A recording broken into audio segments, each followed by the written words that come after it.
Today we're going to solve this incredible geometry problem that's sure to test your math skills. So grab your pen, your notebook, and of course, your brain, and let's dive right in. We have a rectangle, and inside it, there's this scalene triangle.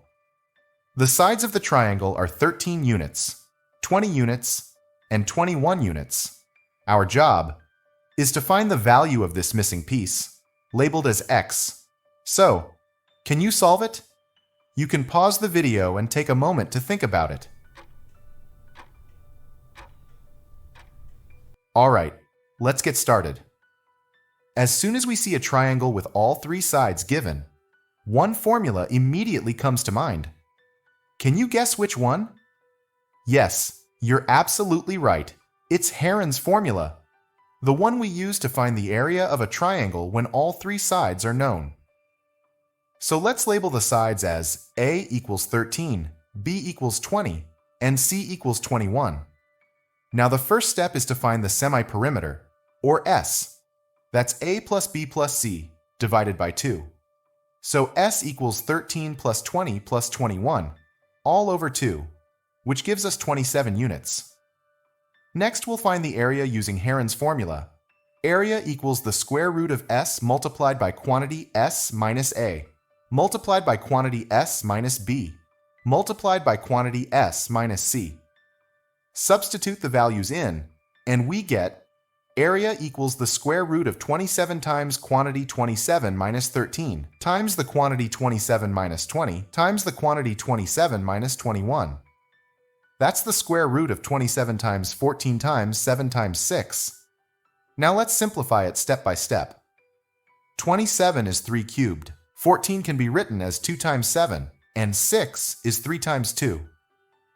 So when we multiply everything together, we get 3 to the 4th power times 2 squared times 7 squared.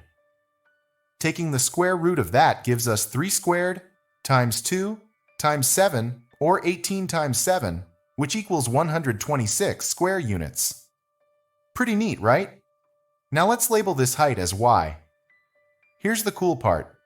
This height y is the same as the height of this triangle when the base is 21 units. So we can write the area again as 1/2 times base times height. That's 1/2 times 21 times y, which equals 126. Simplify that, and we get 21y divided by 2 equals 126. Multiply both sides by 2 and dividing by 21, and you'll find that y equals 12 units.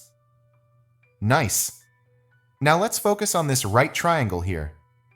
We know the vertical side, y, is 12 units, and the hypotenuse is 20 units. So using everyone's favorite, the Pythagorean theorem, we have x squared plus 12 squared equals 20 squared. That's x squared plus 144 equals 400. Subtracting 144 from both sides, and we get x squared equals 256. And taking the square root, and we get x equals 16 units. And that's our final answer. Pretty amazing, right? But wait, before you go, here's a quick bonus challenge for you. Can you find the value unknown length x in terms of a variable x, y, and z instead of numbers? Think it through and drop your answer in the comments below. Let us see who can figure it out. If you found this explanation helpful and learned something new, do not forget to hit that like button, share it with a friend, and subscribe for more mind-bending math puzzles. Thanks for watching, and as always, keep learning and keep solving.